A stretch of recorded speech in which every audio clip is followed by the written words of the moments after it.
Homilía para la fiesta del Inmaculado Corazón de María. La epístola está tomada del libro del Eclesiástico, capítulo 24. Como vid eché hermosos sarmientos y mis flores dieron magníficos y ricos frutos. Yo soy la madre del amor puro, del temor, de la ciencia y de la santa esperanza. En mí está toda la gracia del camino y de la verdad, en mí toda esperanza de la vida y de la virtud. Venid a mí cuantos me deseáis y saciaos de mis frutos, porque recordarme es más dulce que la miel y poseerme más que el panal de miel. Perdurará mi memoria en la serie de los siglos. Los que me comen tendrán más hambre de mí y los que me beben quedarán de mí sedientos. El que me escucha jamás será confundido y los que me sirven no pecarán. Los que me honran tendrán la vida eterna. El Evangelio está tomado del Evangelio de según San Juan, capítulo 19. Y estaban junto a la cruz de Jesús su madre y la hermana de su madre María, la de Cleofás, y María Magdalena. Y Jesús, viendo a su madre y al discípulo a quien amaba, que estaba allí, dijo a su madre: Mujer, ahí tienes a tu hijo. Luego dijo al discípulo: He ahí a tu madre, y desde aquella hora el discípulo la tuvo en su casa. En el nombre del Padre, y del Hijo, y del Espíritu Santo. Amén. En las fronteras de Europa, como un promontorio que sale hacia el Atlántico, se encuentra el país de Portugal. Y aunque es un país muy pequeño, ha sido muy importante en la historia por el lugar estratégico que ocupa. Este país tiene uno de los puertos más importantes de Europa. De ese país es de donde salió Cristóbal Colón para venir aquí a América, y ese país es la entrada, por decirlo así, a Europa desde el Atlántico. Por supuesto que este país fue católico por muchos siglos. Sin embargo, en el siglo XVIII, a causa de un hombre, el marqués de Pombal, el país empezó a caer en las manos de la masonería, como es bien sabido por la historia. El marqués de Pombal era un masón y empezó a introducir la masonería en todos los puestos de gobierno, causando la persecución religiosa en el país.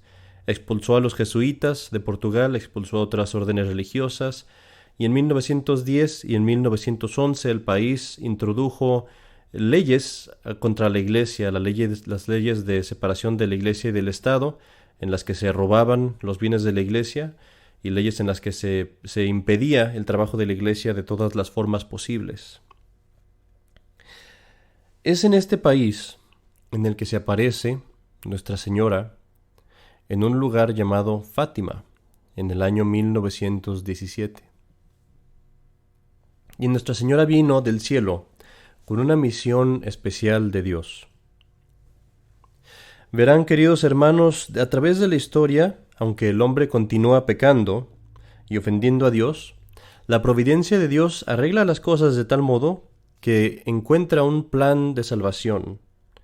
Conforme los tiempos cambian, Dios da cada vez más y más medios de salvación, diferentes medios para que los hombres consigan la gracia y salven sus almas. Imagínense, por decirlo así, imagínense un barco que anda en el mar, y que en este barco hay hombres que pierden la cabeza, que están locos y se lanzan al mar por todos lados. Pero el capitán, conforme sigue en el barco, lanza a todos los hombres distintas cosas para que puedan salvarse, para que puedan agarrarlas y salvar sus vidas. El capitán, claro, no quiere que se mueran. Algo así es lo que hace Dios durante la historia para darnos diferentes medios para regresar a Él.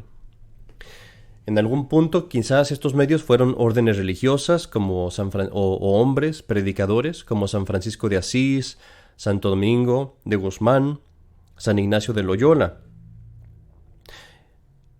En la historia, hace algunos siglos, fue el Sagrado Corazón de Jesús, la devoción al Sagrado Corazón de Jesús, que Dios nos dio como un medio de salvación. Pero finalmente, más cercano a nuestros días, es la devoción al Inmaculado Corazón de María. Ustedes me podrán preguntar, ¿por qué hay muchos hombres que no se salvan a pesar de estos medios? Y la respuesta es porque estos medios de salvación no son obligatorios. Dios no nos forza a recibirlos o a tomarlos. Seguimos siendo libres para aceptarlos o para rechazarlos. Y por eso es que vemos grupos enteros de hombres que rechazan totalmente, naciones incluso, que rechazan totalmente los medios de salvación. Vemos, por ejemplo, en los tiempos de San Francisco y de Santo Domingo, que había herejes que rechazaban a la iglesia. Vemos también, por ejemplo, en los tiempos de Lutero y de Calvino, que ambos rechazaron los sacramentos, rechazaron la misa, rechazaron la Santa Eucaristía. Incluso en nuestros días vemos hombres que rechazan todos los medios de salvación, hombres que saltan fuera del barco y que nadan lejos del barco y rechazan con sus manos todos los medios que uno haga por salvarlos. Son hombres que rechazan la salvación de Dios.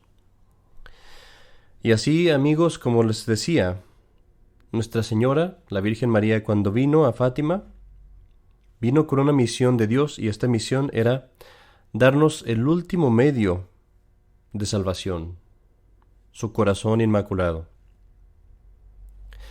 La Virgen se apareció a 3 pastorcitos, Lucía, Jacinta y Francisco.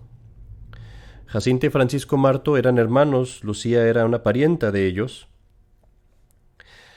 Sin embargo, Francisco y Jacinta murieron poco después de las apariciones, pero Lucía permaneció en la tierra para ser el portavoz de Nuestra Señora y siguió teniendo apariciones de la Virgen María.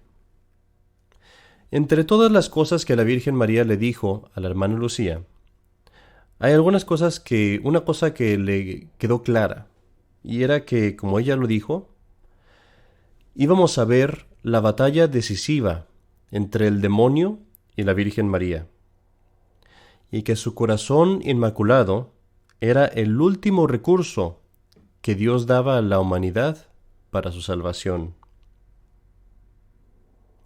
Ahora, si ustedes quieren comprobar qué tan importante es esta devoción para nosotros, les voy a dar dos ejemplos de la historia que los podemos comprobar fácilmente. Primero, el buen ejemplo, el de Portugal. Portugal, después de las apariciones en 1917, tuvo un gran resurgimiento de fervor. La gente empezó a reaccionar al mensaje de Nuestra Señora. Las mujeres se vestían con modestia, practicaban la pureza más, se procuraba el rezo del rosario públicamente, se procuraba que se atendiera a la misa, que se frecuentaran los sacramentos. La gente se iba a confesar con mucha frecuencia. Y así, en este mismo año, el país dio un cambio. Se vio, por ejemplo, que el gobierno empezó a cambiar, hubo un resurgimiento nacional, hubo un militar católico que se llamaba Sidonio Pais, y este militar rompió con el gobierno masónico y empezó un movimiento en el país para regresar al país al catolicismo y regresarle a la iglesia todas sus libertades. Ahora, Sidonio Pais ciertamente fue asesinado al año siguiente, pero el movimiento que él comenzó, un verdadero héroe católico, este movimiento que él comenzó continuó por mucho tiempo y de hecho continuó hasta el punto del Concilio Vaticano II, hasta 1960. Hubo 2 grandes milagros que nos prueban la protección del Inmaculado Corazón de María a Portugal. El primero es la Guerra Civil de España. España, como ustedes saben, está junto a Portugal y de hecho toda la frontera de Portugal está contra España. Parte de su frontera es España y parte de la frontera es el mar. Y España fue inundada en una guerra muy sangrienta, que fue la Guerra Civil, y esta guerra fue básicamente que los comunistas trataron de tomar España.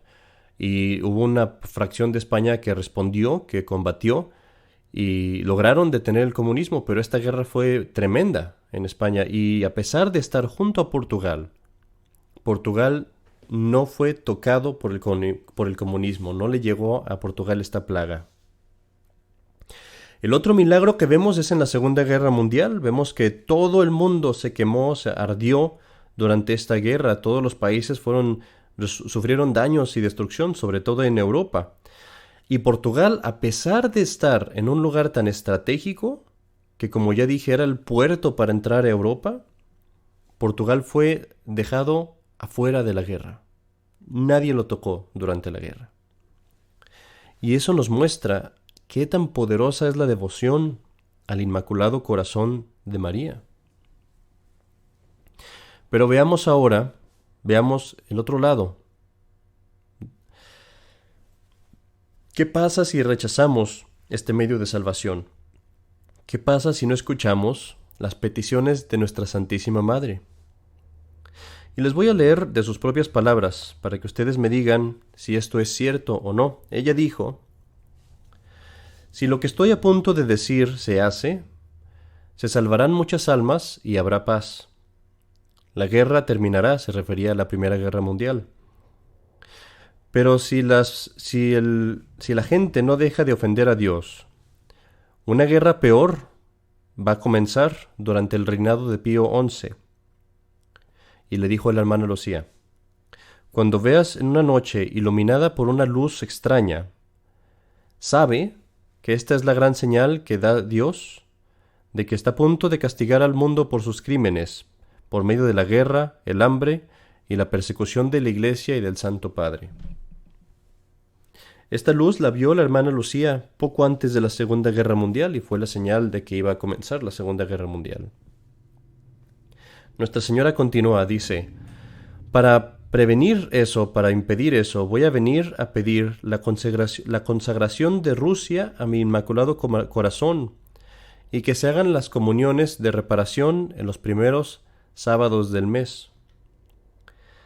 Si se escuchan mis peticiones, Rusia se convertirá y habrá paz. Si no, Rusia dispersará sus errores a través del mundo, causará guerras y persecuciones contra la Iglesia. Los buenos serán martirizados y el Santo Padre tendrá mucho que sufrir. Varias naciones serán aniquiladas. Ahora vean alrededor, hermanos, y díganme lo que pasó durante la Segunda Guerra Mundial. Vean alrededor y vean lo que ha pasado en el comunismo, donde países como China, Rusia, Cuba han sido tomados totalmente por los comunistas, y en China, solamente en China, se cuentan en 100 millones de personas las que han sido asesinadas por el régimen comunista. El régimen comunista entró en Vietnam, entró en Hungría, entró en todo el oeste medio, en todos los países del oeste medio que estaban junto a la nación soviética, se infiltró en Europa, lo vimos en México en la Revolución de 1917 y de los cristeros, lo vemos en España en la Guerra Civil, y vemos cómo el comunismo se ha infiltrado en toda América, incluso aquí en el continente americano, incluso aquí en los Estados Unidos, en Venezuela, en todos los países de Sudamérica. Vemos que el gobierno es básicamente comunista y los errores de Rusia están causando horrores en todo el mundo. Entonces me dirán ustedes, o les pregunto yo más bien, ¿es importante tener devoción al Inmaculado Corazón de María? ¿Quién queremos ser nosotros? ¿Queremos ser Portugal o queremos ser Rusia o China? Bueno, si vemos pues que debemos ser devotos al Inmaculado Corazón, vamos aprendiendo cómo es uno devoto al Inmaculado Corazón. Y primero, ¿qué es la devoción al Inmaculado Corazón de María? ¿En qué consiste? Esta devoción consiste simplemente en amar a María misma. La devoción al Inmaculado Corazón de María es una devoción a su persona. La amamos a ella, pero poniendo un énfasis especial en su amor por Dios, en su amor a nuestro Señor Jesucristo y en su amor a nosotros, por nosotros, como nuestra Madre. Cuando tenemos devoción a su Inmaculado Corazón, cuando le rezamos, cuando hacemos de ella nuestro recurso, simplemente estamos acercándonos a la Virgen María por medio de su amor por nosotros. Le estamos diciendo: ayúdanos porque nos amas, porque sabemos que nos amas, ayúdanos por tu amor a Jesucristo. Cuando hacemos reparación a su Inmaculado Corazón, le estamos diciendo: perdónanos por herir tu amor hacia tu Hijo. Perdónanos por cómo hemos herido ese amor que tú tienes a tu Hijo. Perdónanos por haber traicionado tu amor por nosotros. Perdóname por haberte abandonado, por haberte traicionado, por haber pisoteado tu amor maternal por mí. Le decimos a ella: María, Virgen María, Madre mía, queremos consolarte por este amor herido que tienes, queremos consolarte por este amor que ha sido tan lastimado por tus hijos que han sido ingratos a ti, Queremos reparar con nuestro propio amor. Te amamos y queremos amarte por todos aquellos que no te aman. Pero ¿qué nos dice ella a nosotros? ¿Qué está en su corazón? Y como dije en el sermón pasado, es un abismo, no podemos ir en este abismo, no puedo entrar allí, no tengo tanto tiempo, pero quiero al menos hablar de al menos un punto de su corazón, y ese es su misericordia. Queridos hermanos, ¿saben ustedes de dónde viene la palabra misericordia? Viene, claro está, del latín, y esa palabra en el latín está compuesta de 3 palabras: miseri, cor, dare. Me dirán ustedes, padre, yo no sé latín. Yo les digo lo que significa. Quiere decir miseri, a los miserables, cor, corazón, dare, darles. Dar a otro el corazón. Eso quiere decir misericordia. Y esta palabra tiene su cumplimiento en la Virgen María. Porque ella da el corazón a todos los que son miserables, a todos los que están perdidos, los que están caídos, a los débiles, a los pobres, a los que sufren, a los que están bajo la tiranía del pecado. Misericordare. María nos da su corazón a nosotros que somos perdidos y miserables, a nosotros, pequeños pecadores, que tratamos de levantarnos de nuestros pecados. Mis queridos amigos, ¿están convencidos ustedes de la necesidad que tenemos de abrazar esta devoción que se nos ha dado? Yo creo que sí, y voy a terminar mi sermón por explicando qué es lo que debemos hacer si verdaderamente queremos ser devotos de la Virgen María. Y el primero punto que tenemos que considerar es este, y es muy obvio: guardar los mandamientos. Muchas personas piensan que son devotos a la Virgen María, y sin embargo, tienen alguna imagen de la Virgen de Guadalupe, alguna cosa así, pero por el otro lado están rompiendo los mandamientos de Dios, y eso no se puede. Entonces no es verdadera tu devoción. ¿Cómo puedes ser devoto a la Virgen María si no estás tratando de complacer a su hijo? ¿Cómo puedes amar a la madre si estás hiriendo al hijo? Entonces no puede ser esto así. Si verdaderamente quieres ser un devoto de la Virgen María, lo primero que debes hacer es guardar los mandamientos, hacer todo lo que esté en tu poder por guardar los mandamientos. Lo segundo que debemos de hacer es acordarnos de ella, rezarle devotamente, hacer actos buenos en su honor, actos de misericordia tal vez en su honor, darle regalos espirituales. Haz algo por ella. El amor se muestra en las palabras. Tú no eres devoto a la Virgen María si tus trabajos, si tus actos y tus obras no lo muestran. Y de estos actos de devoción a la Virgen María, el más fundamental es el rezo del Santo Rosario todos los días. Y por supuesto, para aquellos que lo pueden hacer, los primeros sábados del mes. Esta devoción de los primeros sábados es verdaderamente uno de los más grandes medios de salvación. Las promesas que Nuestra Señora hizo a aquellos que cumplieran los primeros sábados del mes son promesas que no se encuentran casi en ninguna otra cosa en los tesoros de la Iglesia. Ella prometió que les iba a dar todos los medios, todas las gracias necesarias para su salvación en el momento de su muerte, a aquellos que cumplieran con esas cosas que pidió para el sábado del mes. ¿Qué son esas cosas? Primero, el rezo del Santo Rosario, el primer sábado del mes. Segundo, el recibir la Santa Comunión con la intención de hacer reparación al Inmaculado Corazón de María. Y tercero, meditar por 15 minutos en alguno de los misterios del Rosario. Este es muy importante, mucha gente se olvida de este punto. Si no se hace esto, no se cumple con los primeros sábados. Es necesario meditar 15 minutos en alguno de los misterios del Santo Rosario.